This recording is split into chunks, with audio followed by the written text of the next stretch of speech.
Startuprad.io, your podcast and YouTube blog covering the German startup scene with news, interviews, and live events. Hello and welcome everybody to Startuprad.io. Today we're diving into the world of venture capital with Identity VC. Joining us is Till Klein. Hi, how you doing? Hi Joe. How are you today?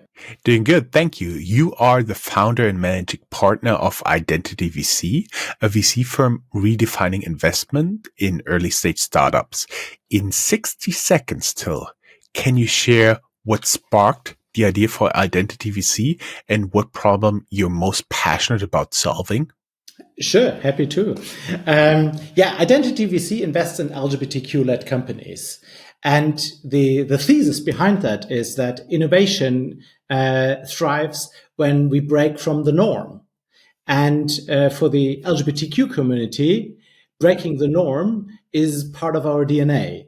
So our thesis is that LGBTQ founders are born to disrupt.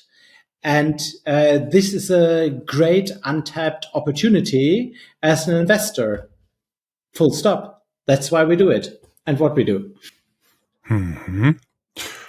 For our listeners, what's the biggest challenge you think early startups face when securing funding? Let us know in the comments down here. Talking a little bit about your journey, your origin, your story, your vision.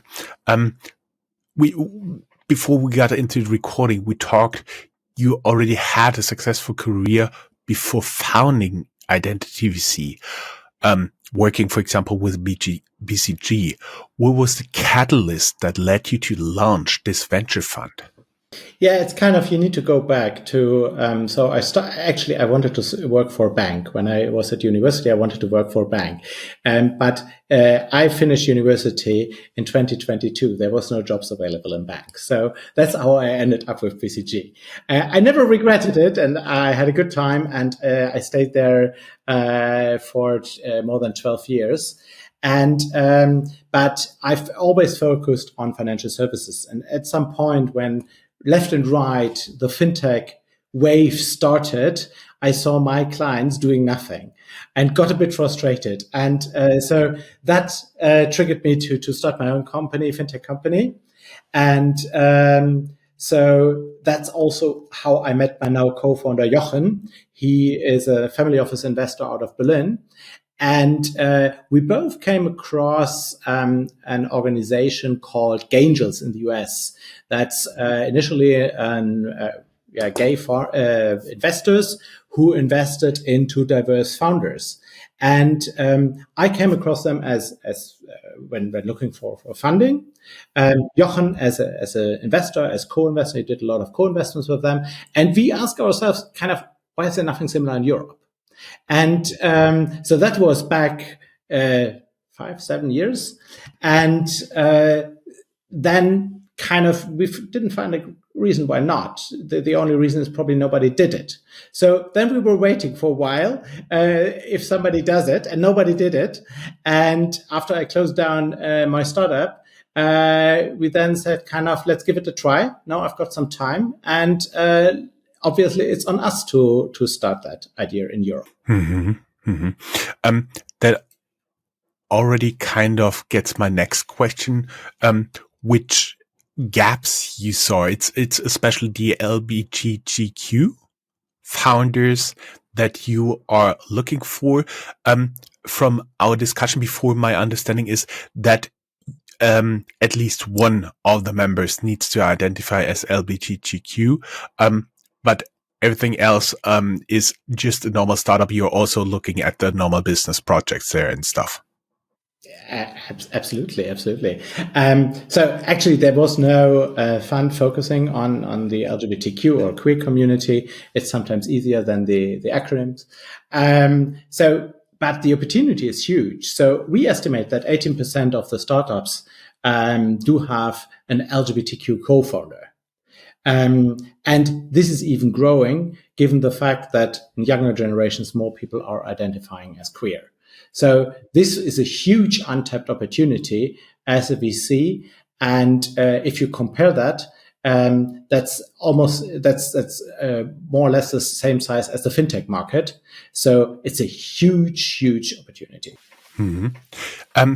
You came from BCG, then you tried fintech, and then you started a VC fund. I think that's quite an interesting journey you have behind you. But what was the biggest challenge in building a VC firm that stands out in like a very competitive industry? We do get, I would say at least once a week, mailings from some new fund that was either raised or completely new VC firm launched. So it gets more and more competitive, which by the way is for Europe a very good thing because there's a lot more startups that need funding than there are VCs right now.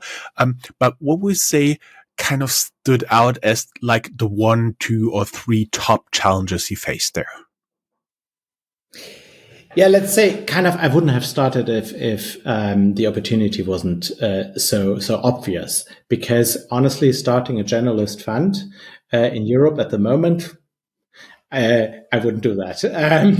Or I do not recommend it. But here was really an opportunity that was very obvious, and nobody has taken it yet. And on the other hand, we also were a bit naive when it came to the fundraising environment, and coming from 2021, 2022, where capital was available easily, and so we were over optimistic. At the end, so fundraising was just a bigger effort than we thought. At the end, if I look left and right and how many funds I saw who started earlier than we, and who are now behind us, or who have given up. So I'm pretty satisfied with what we've achieved so far. But that definitely was, in that environment, to raise a fund is a tough cookie. Coming all with what comes with a fund. So it's kind of, you need to build the organization, you need to build the network, and all that comes, and all that without having any income. That's also kind of, that's a big structural problem for VC, and that prevents a lot of, let's say, uncommon people to get into VCs, because at the end you need to be able to afford it. And because fundraising takes 2 years, and there's during those 2 years there's no income but a lot of costs. So that is kind of, so Jochen and I, we are a bit older, and so we could afford it, but that's a big challenge, particularly for younger VCs, and that prevents probably quite interesting VCs I would love to see in Europe. Before we get to my next question, do you have any idea how one could encourage such VCs? Oh, pretty sure. So honestly, European VC is primarily public funding. So it depends on the vertical, but overall, across all, it's over 30% is public funding. So that always we need to keep in mind. And so the question is kind of behind the public funding, what you want to achieve. And if public funding would be kind of focus on that and would drive new unconventional VCs to come up, that would work, because they could put their money there. They don't do that, to be very honest. They prefer to throw their money after those who are already big. But that's a political decision, a wrong decision from my perspective. But that could change. How that could work, you see, it's about defense tech. So defense tech was not big. And then there was a lot of public money turned towards that direction, and that immediately shifted the whole industry in that direction. So they could play, given the fact that they are so strong, play an important role. Unfortunately, when it comes to new VCs and new ideas, they're not really open. They prefer to sit in the board of the established VCs or on the advisory board. Mm-hmm. When you've been talking about starting Identity VC, you talked about you would not start a general VC fund right now in Europe. That got me curious. What kind of VC fund would you start right now, except for Identity VC? What kind of VC fund I would start? I haven't thought about. Honestly, these kinds of things are very opportunity driven. And honestly, if there would not have been the opportunity and there would not have been Jochen to do that together, I would not have done it probably. Yeah. So it's kind of have the idea, the opportunity, and the team. And honestly,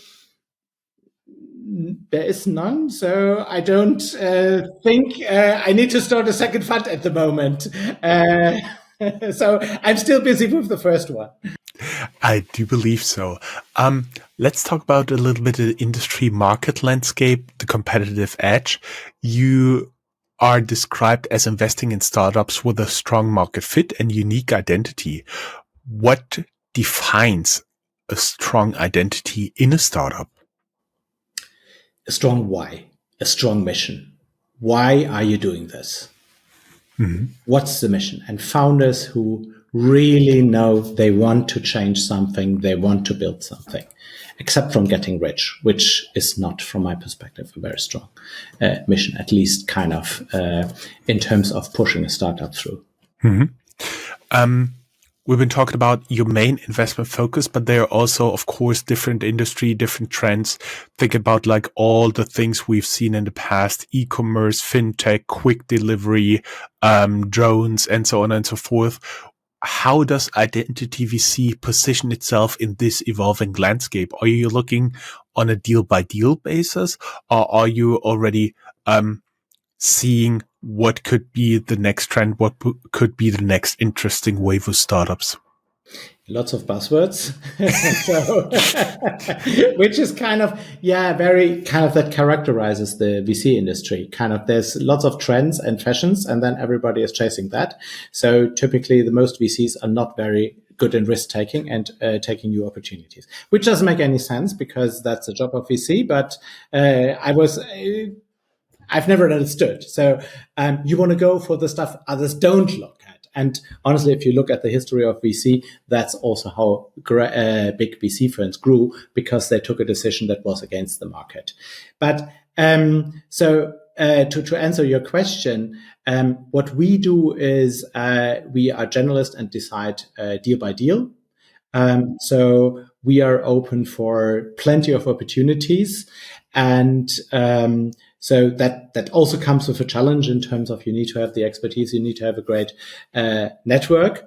But as we have that kind of very narrow focus on kind of what type of founders we're looking at, we decided, okay, we need to be a bit broader when it comes to industries. And that allows us to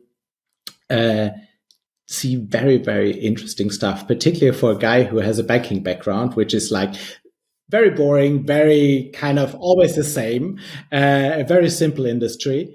And now I have the chance to look at quite exciting startups who have really impact and can make a big difference to people. Mm-hmm. You guys are investing in early stage startups. What would you say is, especially from the side of the founders, the biggest misconception about early stage VC investments? It's one thing that jumps to my mind is when they ask me to sign an NDA, which is like, and that shows there's no lake of ideas, and an idea is worth nothing. Mm-hmm. It's all about the execution. I've seen so many ideas that never happened. And this is quite often you see that from unexperienced founders. They come and say, can you sign an idea? And just is, honestly, we're just talking about a brainchild, and there's nothing. If you are not able to execute on that, it's worth nothing. So this doesn't make any sense. So they learn that very fast. because no VC would ever sign an NDA at that stage. But it always gives me a smile when they come up and say, "Can you sign an NDA?" It's like, no. I was the same when I started my startup, and you were an unexperienced founder. I did exactly the same. Mm-hmm. I see. So we're all learning. Hopefully a lot of future founders listen to this episode and already learn from the mistakes of others. I want you to close your eyes and imagine something. Imagine Identity VC has backed the next generation of unicorns. What key industry shifts would have made this possible? I would say it's clearly AI at the moment. It's kind of not industry specific that will impact across industry. That's really like having even a broader impact than internet had 30 years ago or 25 years ago. So, no, 30 years. Shit. That reminds me how old I am. But this will have such an impact on so many industries, starting from financial industry, health, but production. This will be very fundamental, and we are just at the beginning. Mm-hmm. Actually, about being old, a friend of my wife, she has a girlfriend and the kids are teenagers, and I told them I'm older than Google, and they said, no way. And I said, yes way. That is really old. Jill, we will be back for our audience with your investment thesis and startup selection deep dive after a short ad break.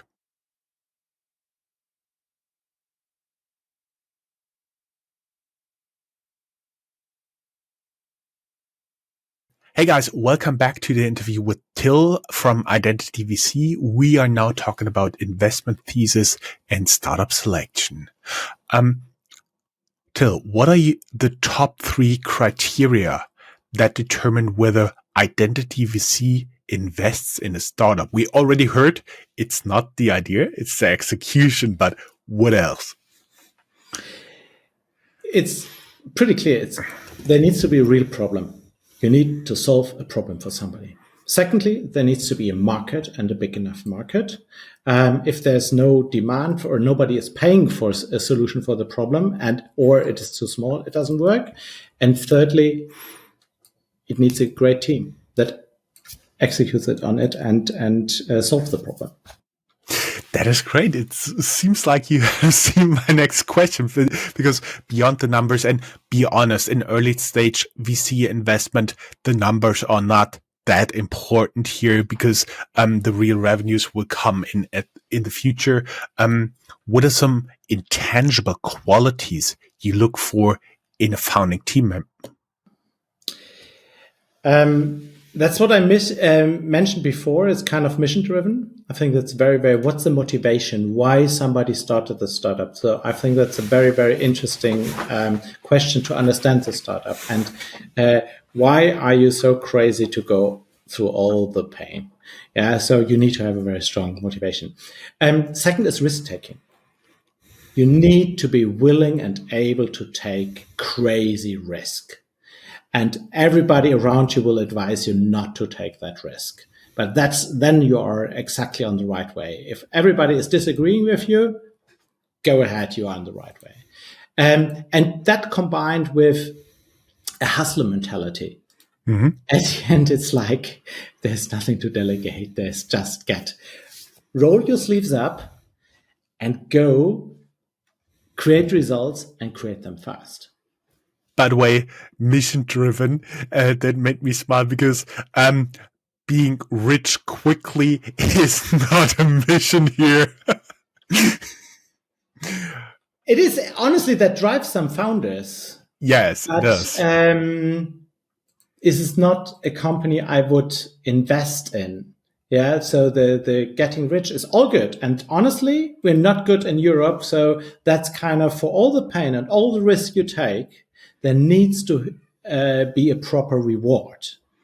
And that's a big problem in Europe, that the reward, particularly not only for the founder, but kind of for the management team, is not enough.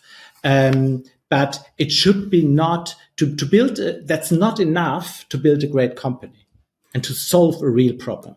I was smiling because I found when you have somebody in the team who wants to get rich quick, he or she takes the earliest possible exit, doing semi-retirement or something. That is not the people who really want to build a unicorn to the end. How do you balance investing in visionary founders versus proven traction? I don't balance 100% vision. Okay. What role we talked about this before. You and your team obviously, like I do, use AI. And what role does AI play in your investment decision-making process? Do you leverage AI to analyze deal flow or market trends? It would be a lie if we don't. Can we do more? Honestly, we can do more systematically, more do kind of the routine task. So kind of what in previous times an intern did or so, that's all stuff that you can do, or an assistant that you can do with AI. At the end, AI is not yet there that it can take an investment decision from my perspective, because AI can do a lot, but it's not intelligent yet. And I always have the discussion with the team to say kind of, this is all good market research. But honestly, to nail that to the point and draw a conclusion, a business and really an investment decision, this is missing. And this is what you cannot yet get out of AI. And that's where the human factor comes in. I was smiling when you talked about the intern, because if you can describe a to-do in a way that an intern would get it, you can also delegate it to an AI.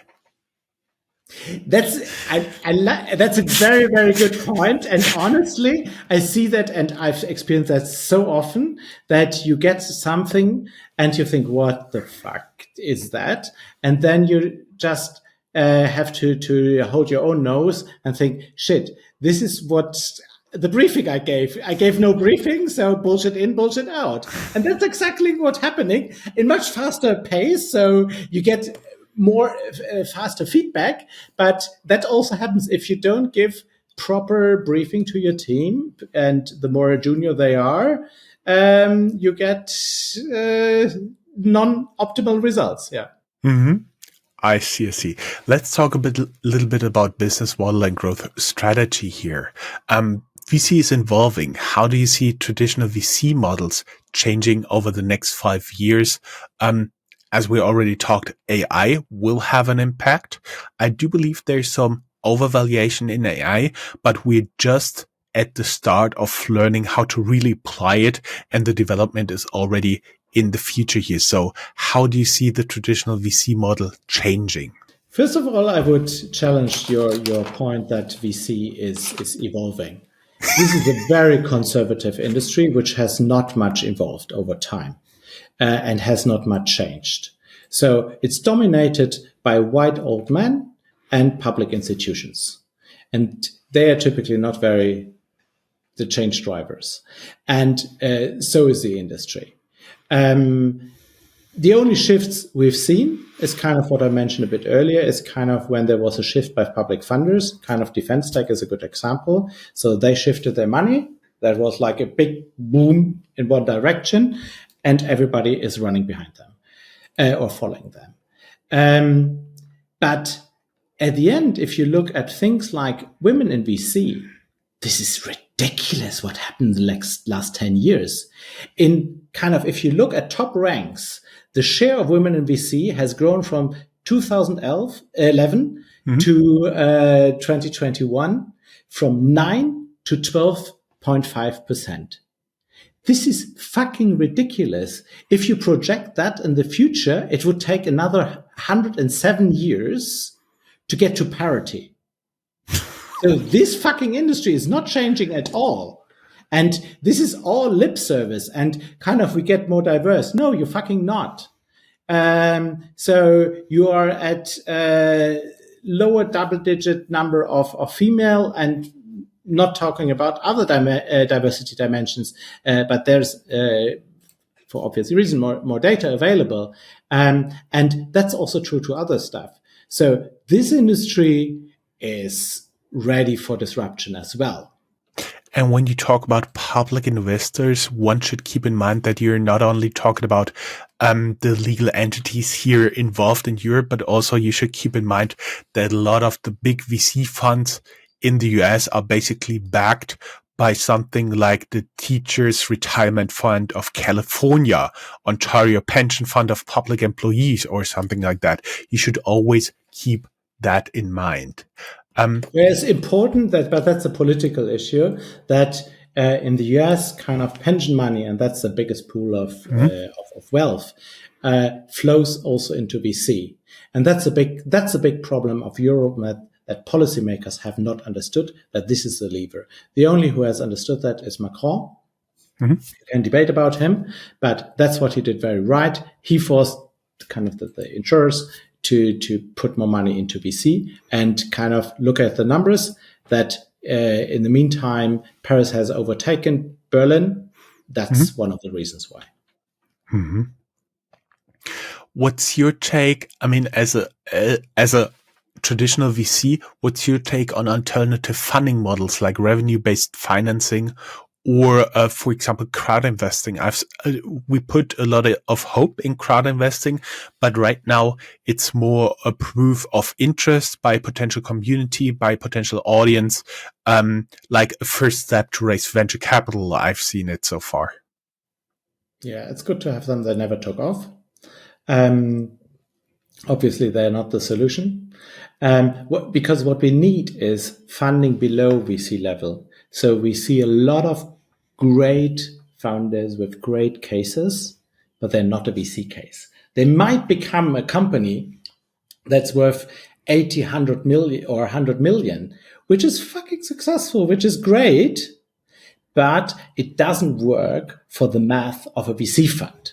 This is just kind of, you need to really chase for the unicorns. Otherwise the math don't work. So what we do need, and what is not yet available, is really kind of VC-like money for kind of this level below VC case, these 50 to 100 million companies, and there's a big gap. And both models you've mentioned don't solve that. You're from a consultant, so I can already guess the answer, but how do you support your portfolio companies beyond just capital? You mean I throw slides on them? No.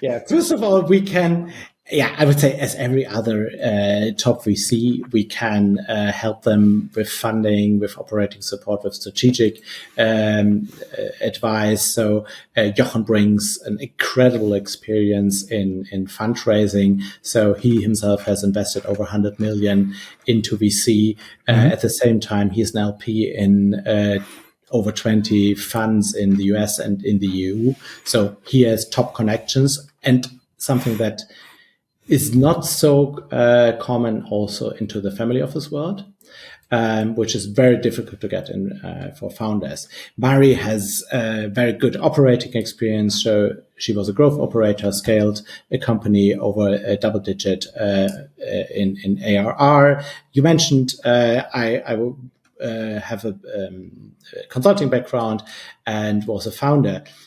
So, but that's all I would say you could expect from a VC, and others VCs have as well. So what we do have and others don't have is the LGBTQ community. And so our intention is to help our founders to make the community their unfair advantage. And this is a super interesting community because it's huge. It's across borders. It's across hierarchies, and it's across functional silos. So this is a great network, which most founders have not yet properly leveraged.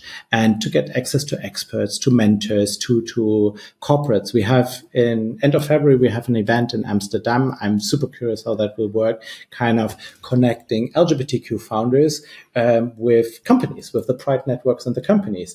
And which is great because typically a company is a black box for a founder and very difficult to get into this huge black box. But the Tribe network in a company could give you a great network already in the company that might not exactly the right person who's in charge of what you need, but they're very open to help you, to guide you through the organization. And this is a huge opportunity. And our intention is, or our mission is also to open that up for our portfolio companies, but also beyond. I see. To our listeners, if you were a startup founder, what would be the biggest challenge in raising VC funding? Let us know. To you, what do you think is the biggest challenge of startups they face when scaling? Meaning they have the first investment, they have the first product, and then they want to go big, they want to scale. What is usually the biggest challenge they face, and how do you help them? It's a very different thing if you're an early stage startup and you are kind of a bunch of friends, a team, and you do something together, and it's super easy because you just need to turn around and you speak to another department. Building an organization, recruiting, building an organization, building a culture, that's a big challenge, and that's a complete different animal. And that's something you need to be able to. You also need to like. So, for example, I know that's not my kind of thing. That's consulting doesn't work like that. Also, VC doesn't work like that. So I like to have high speed, small teams where everybody kind of is in charge. But to really scale, you need to build structures. You need to build processes. You need to build a culture that makes these structures work as you want that. So that's a big challenge. What we can do is we can be a sparring partner. That's the thing. And this is anyway kind of how I see also value creation to founders. They need to come to us. I don't want to obstruct help. So they need to come to us and happy to give my opinion. I've seen a lot of large organizations. Jochen has seen a lot of startups also growing exactly, and he has exited large startups. So he has seen what challenge these are, and I would say it's worthwhile talking to us about it. I see. Let us go a little bit into fundraising and financial sustainability, especially for the startups. You've worked closely with early stage startups. What's a common mistake founders make when pitching a VC? So it's quite often, or sometimes you have to be too creative when it comes to their pitch deck. It's like the pitch deck is something that you want to look for. You look for a certain set of information to do your first screening.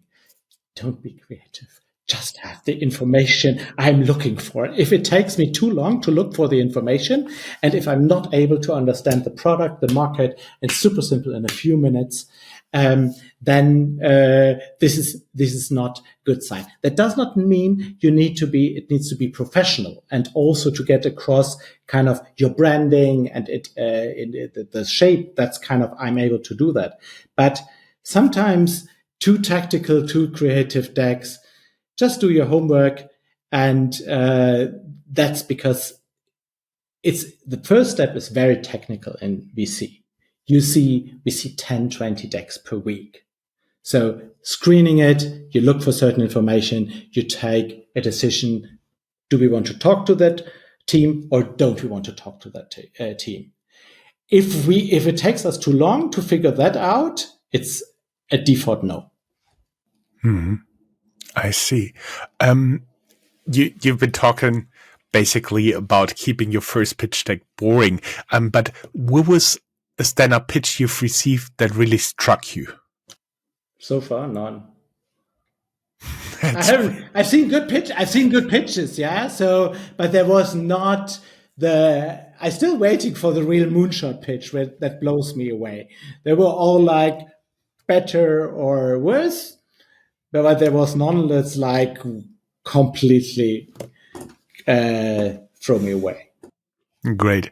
We'll be back with team and leadership after a short ad break.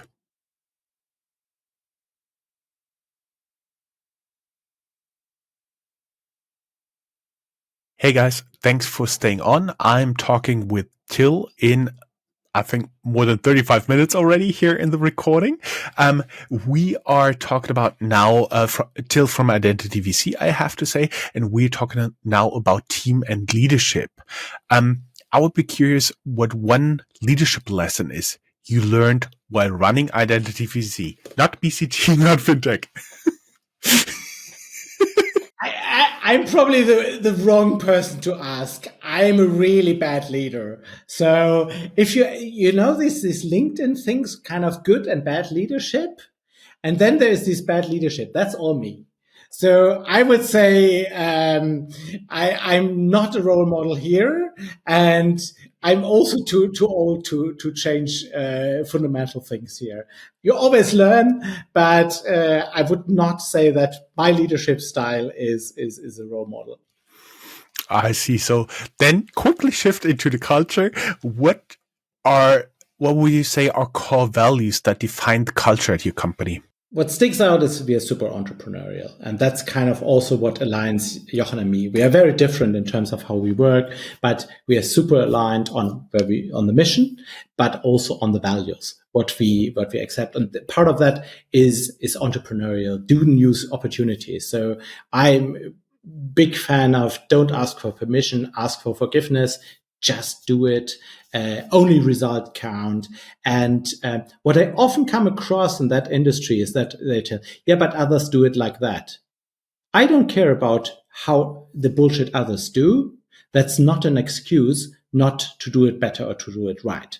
And I hope that's also a bit of the culture we have at Identity VC. We not just, and that's what you see quite often in VC, just copy the bullshit that the whole industry does. We do things differently. Yeah, I see this in the news, of course, always the trends. Yeah, you have like 3-4 big investment in one area within a month because they heard, hey, they do this deal. Yeah, we also had a startup pitching. Let's do also that. Yeah. We've been talking before about the leadership and the team, and how do you assess whether a founding team is resilient enough to navigate the startup challenges? It's a very good example for what we just discussed, because that's what we do very differently. We do BCG McKinsey style case interviews with the team. So once we've done all our homework, so we looked at the market, we've gone through all the Excel sheets and talked to the founders quite often about their company, then we invite the team to us. They come to Berlin. First of all, we have a dinner together, not to talk about the company, just to meet the team. What are the hobbies? What's their background? To meet the person behind, because at the end you invest in the person. And secondly, the next day we do interviews and case interviews. And this is nothing you can prepare for. That's really kind of real. We take real life examples, put them in front of the founders and see how they would solve it. And what we want to get out of that here is kind of how ready they are to take risk. Do they have a bias for speed and for results? All the capabilities we spoke earlier about, to figure that out. And that works super well because founders try to sell their company. Because they just kind of, you confront them with a question they will come across anyway in the future and see how they react. And this is turned out to be a fantastic way how to evaluate founders. So this is something I took from my BCG time with me and brought it to VC. Interestingly, I haven't seen any other VC who does it, although it's very obvious. Mm-hmm. Let's talk a little bit about regulatory and societal impact. Do you see regulatory trends affecting VC investment strategies in the coming years? Very regulatory one, very much so. Of course, there's a lot. I would say kind of it's more political, even though kind of one level up, because we are at a turning point. Trump has terminated kind of the social contract between nations. So if you think based on the Swiss philosopher Jean-Jacques Rousseau, his idea of having a social contract that people agree on rules to gain more freedom. And that's kind of how society works. That's how a state works. And since World War II, we had that also on an international level. Kind of, you agree on common rules, and that gives everybody, all nations, more freedom. That is changing. Trump is somebody who said, I don't accept the rules anymore. So he stopped playing by the rule. And immediately, we are back to what Thomas Hobbes described as man is a wolf to other man. Yeah. And so I don't know if that translates to German, but the cards getting reshuffled here. And that will have huge impact on many industries, on the society, and with that also on the VC industry. I do believe it will also have an indirect impact on the European startup scene, maybe for the VCs from the US directly investing in European startups, as well as the LPs investing in European-based funds. Absolutely, absolutely. Because kind of you see kind of that will reshuffle what was kind of common practice for a while, and kind of it will stop trends and reverse trends. And so I don't know if we get to a new level of rules. And but first of all, there is somebody who just breaks the common practice, and that will definitely have a huge impact. And I don't know what the impact is, because let's see. And that also depends very much on how the European Union and Europe reacts to that. And I think that's very hard to predict at the moment. Mm-hmm. I do believe it's also important to see he's breaking the rules. If he can do it, other leaders will also try to do it, and then they'll figure out a degree to which they can do, and that at one point hopefully may establish some new rules. Maybe even some better rules. Yeah, exactly. Yeah, exactly. Kind of, honestly, in general, it's not bad, kind of to shake up a bit and to disrupt a bit. But kind of, if you give out fundamental rules, all others don't feel bound to the rules anymore. So this is kind of, you're leaving an equilibrium, and you need to find a new equilibrium. And that could be very, very painful, the path to that. I guess so, there will be one. If it's better or not, let's see. Let's hope. And the key question is, how long will it take to get to that equilibrium? Yes, and it doesn't have to be optimal for everybody else. Everybody knows who knows a John Cash equilibrium. That basically it doesn't have to be optimal for either side. But getting off our soapbox here again, going back to Earth and to VC investment, what industries do you think are the most in need of venture capital support but are often overlooked? Typically, what I was referring before, VC has a herd mentality. Yeah. So they're all moving in one direction or the other direction. And typically this is overemphasizing one thing or the other. Kind of, they were all in consumer. No, they don't like consumer anymore. They are all in B2B SaaS, which is also bullshit. So because there is opportunity or interesting opportunities in all industries. But there's industries I think they're super interesting, and I don't see them as I would expect it. It's, for example, assistive technology. So technology that helps disabled people, because in my mind, that would be kind of, if kind of you have kind of a disadvantage, wouldn't it be great if you have technology that kind of jumps in and kind of replaces the disadvantage, so that you are at par again. And probably it has to do with the market and how it's paid for that, but that could be a great opportunity and a great impact for people. And I also guess so economically also interesting one, because it would solve a big challenge and an unsolved problem. Talking about problems here, I'm sure you encountered a lot of them in the past and you learned some lessons from this as well. Talking about the lessons for future entrepreneurs here.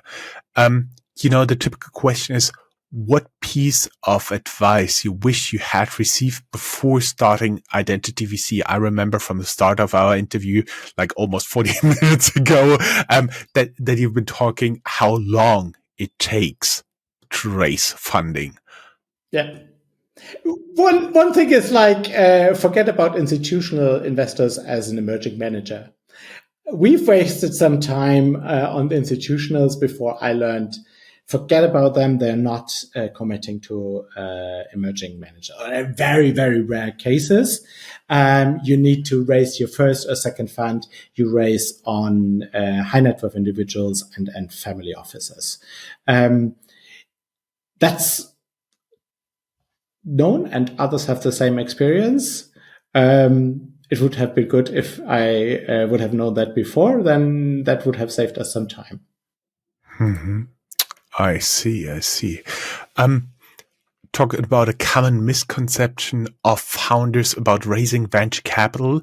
For me, in the beginning, it is that every VC invests in every company. They are certain focus groups like yours. There are certain industries, plus there are also stages like early stage, late stage, pre-IPO, and so on and so forth. Did you also, by the way, guys, if any of this terms didn't tell you anything and you're about to raise venture capital, maybe you should talk to ChatGPT here or do your homework. Any other misconception that strike you? First of all, adding to the homework, before you contact a VC, go to the webpage and check what they do. Yeah. So sometimes it's like crazy that people do not do the 3-second check.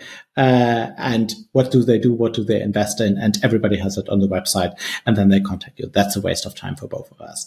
In terms of misconception, I would say it's a distribution of power. Many startups, or most startups, feel the VCs have much more power, and they completely underestimate how big the challenge for VCs is also to allocate their money and to deploy their money. And so this is much more at eye level than many founders think. And VCs are desperately looking for investment opportunities, and they have to do a lot to find good companies. And if you don't get money from a VC, or if you from many VCs, I would you need to rethink your business model or the way you present it. It's not the lack of capital. There's more capital than is needed out there. So be aware that VCs also need to pitch you and want to.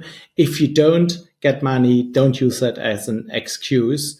Then maybe you obviously did something wrong, or something is wrong with your model, or you cannot get that across.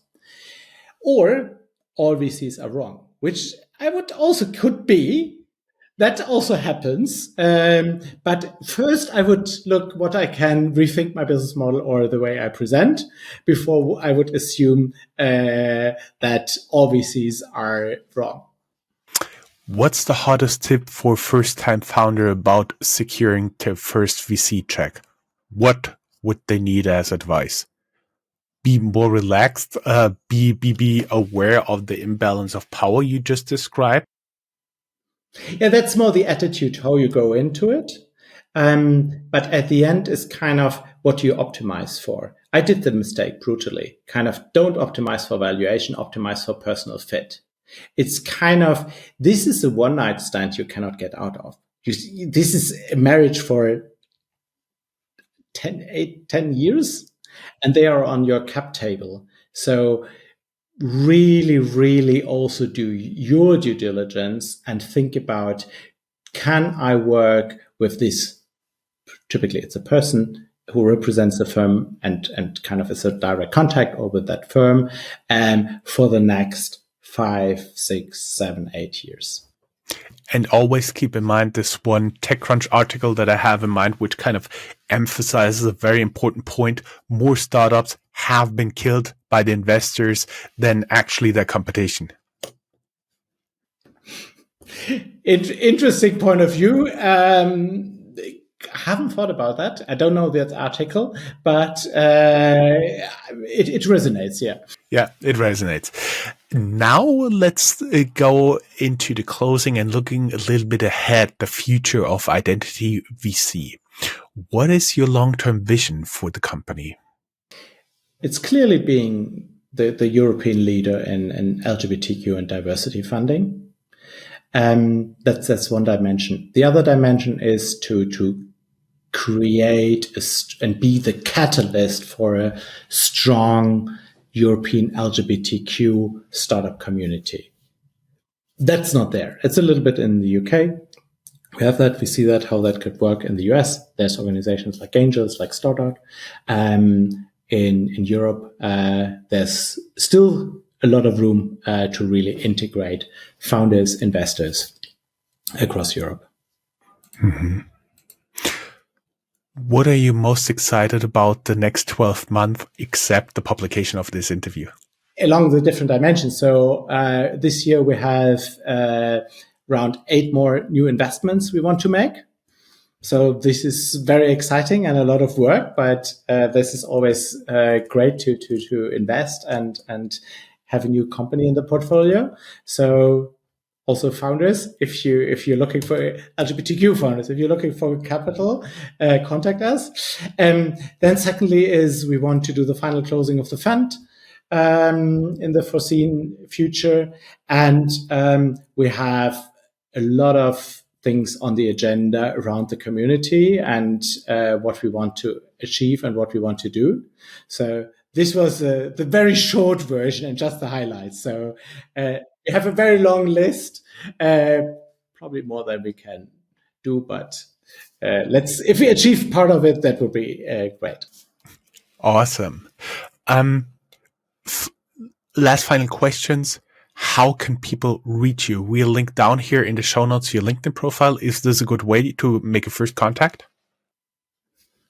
LinkedIn, email. Honestly, I'm not a friend of asking for warm intros.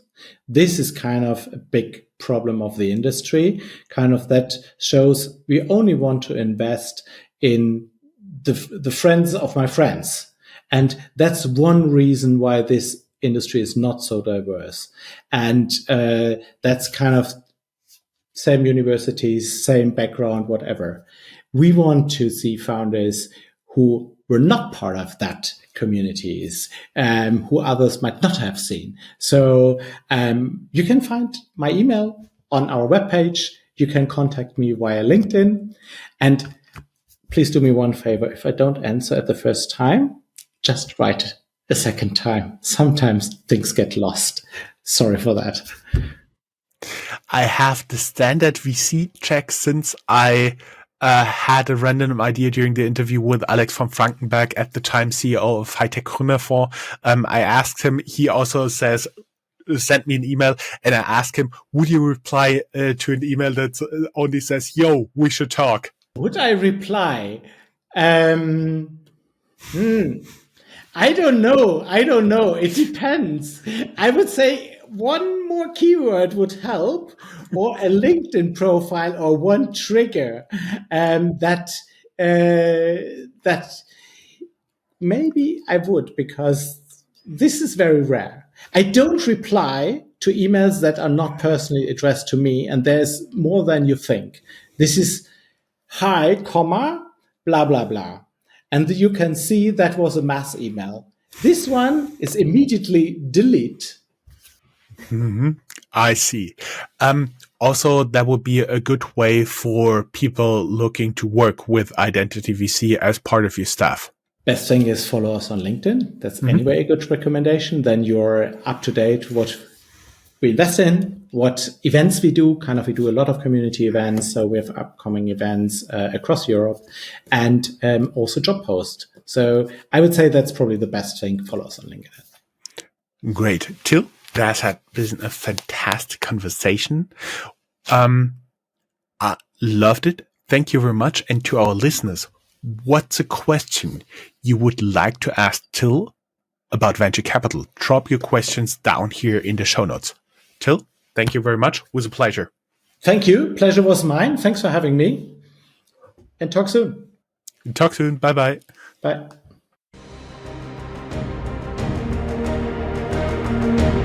That's all, folks. Find more news, streams, events, and interviews at www.startuprad.io. Remember, sharing is caring.